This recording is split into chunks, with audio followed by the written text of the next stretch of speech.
குருவடிகளே சரணம். Hello friends and viewers, எல்லாருக்கும் வணக்கம். மகான் திருமூலர் அவர்கள் அருள் செய்த திருமந்திரம் பாடல்களில் 3ஆம் தந்திரத்தில் பிரிவு 10 அட்டாங்க யோக பேரு என்ற தலைப்பில் சொல்லப்பட்டிருக்கும் பாடல்களும் அதற்கான விளக்கமும் பார்க்க போறோம். அட்டாங்க யோகத்தினால் அடையும் நன்மைகள் பற்றி இந்த பிரிவில் சொல்லப்பட்டிருக்குங்க. பாடல் 632 வேண்டியவர்க்கு வேண்டியபடி அருள்வான் போதுகந்தேரும் புரிசடையானடி யாது ஏதுகந்தார் அமராவதிக்கே செல்வர் ஏதுகந்தான் இவன் என்றருள் செய்திடு மாதுகந்தாடிடு மால்விடையோனே. போது உகந்து ஏறும் அப்படின்னா சகஸ்திர தலமான தாமரையில் வீற்றிருக்கும் அப்படின்னும், புரிசடை அப்படின்னா கதிர்களாகிய சடை அப்படின்னும், அமராவதி அப்படின்னா விண் உலகு அப்படின்னும், மாது உகந்து அப்படின்னா உமையம்மை மகிழ அப்படின்னும், மால்விடை அப்படின்னா திருமாலை ஊர்தியாக உடையவன் பெருமையுடைய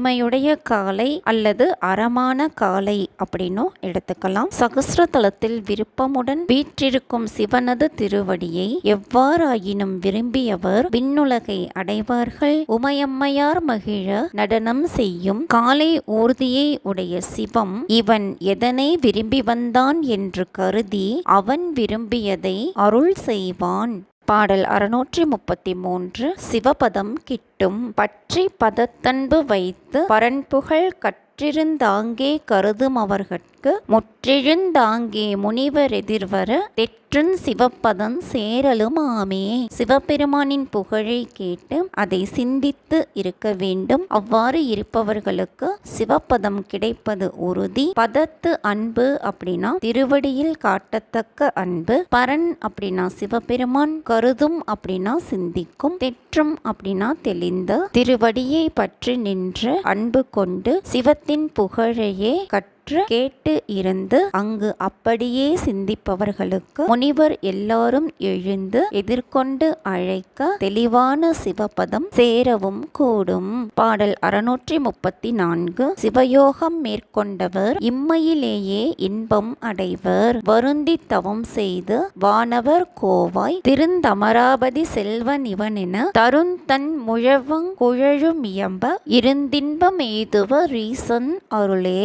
வானவர் கோவாய் அப்படின்னா தேவர்களின் தலைவனாய், செல்வன் அப்படின்னா செல்லும் தகுதி உடையவன், தன்முழவம் அப்படின்னா குளிர்ந்த முரசு, இருந்து அப்படின்னா இவ்வுலகத்தில் இருந்து அப்படின்னு அர்த்தம். சிவத்தை நோக்கி வருத்தப்பட்டு தவத்தை ஆற்றி தேவர் உலகுக்கு தலைவனாய் தேவர் உலகம் செல்லக்கூடிய தகுதி உடையவன் இவன் ஆவான் என்று கூறும்படி குளிர்ந்த முரசும் வேய்குழலும் ஒலிக்க இறைவனது அருளால் இந்த உலகத்திலேயே இருந்து இன்பம் அடைவார்கள். பாடல் 635 சிவகதியை அடையும் போது தேவர் எதிர்கொள்வர். செம்போர் சிவகதி சென்றெய்தும் காலத்து கும்பத் தமரர் குழாம் வந்தெதிர்கொள்ள எம்பொன் தலைவன் இவனாம் என சொல்ல இன்பக் கலவி இருக்கலுமாமே.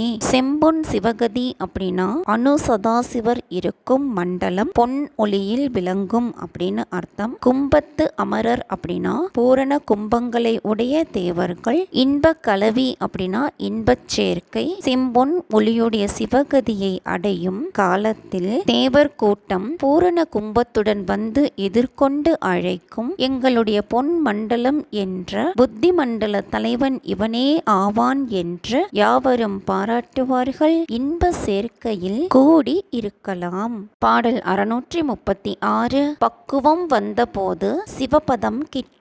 சேருரு காலம் திசை நின்ற தேவர்கள் ஆரிவன் என்னவரனாம் இவனென்ன ஏருரு தேவர்கள் எல்லாம் எதிர்கொள்ள காருரு கண்டனை மெய்கண்டவாறே.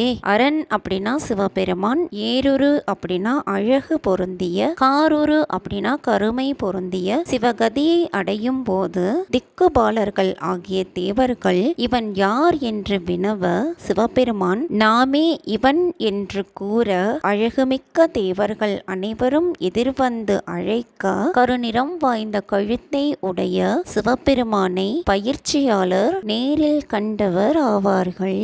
பாடல் 637 எங்கும் வல்ல சித்த சித்தர் நல்வழி நாடி நமன் வழி மாற்றிடும் சொல்வழியாளர் சுருங்கா பெருங்கொடை இவ்வழியாளர் இமையவர் எண்டிசை பல்வழி எய்தினும் பார்வழியாகுமே. நமன் அப்படின்னா கூற்றுவன், இமையவர் அப்படின்னா தேவர்கள், பார்வழி அப்படின்னா நிலவுலக வழியை போல அப்படின்னு அர்த்தம். நல் வழியை நாடி யமனிடம் போகும் வழியை மாற்றும் பிரணவ உபாசகரும் குறையாத கொடையில் வழி வழி வந்தவருமாகிய இந்த யோகியர்களுக்கு தேவர் உலகத்தில் உள்ள 8 திசையில் சென்றாலும் தேவலோகம் பூலோகம் போன்று தெரிந்த வழியாகவே இருக்கும்.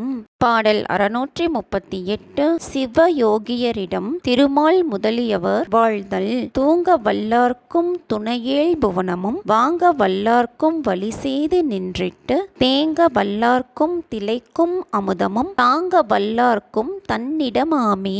தூங்க வல்லார் அப்படின்னா அரித்துயில் கொள்ளும் திருமால், வாங்க வல்லார் அப்படின்னா படைக்க வல்லார், தேங்க வல்லார் அப்படின்னா ஒரு திறன், அரித்துயில் கொண்ட திருமாலுக்கும் 7 உலகங்களை படைக்க வல்ல நான்முகனுக்கும் வன்மையால் அழிந்து அடையாது இருக்கும் உருத்திரனுக்கும் அமுதம் உண்டு மகிழ்ந்திருக்கும் தேவர்களுக்கும் சிவகதியை பெற்றவரே இடம் ஆகும்.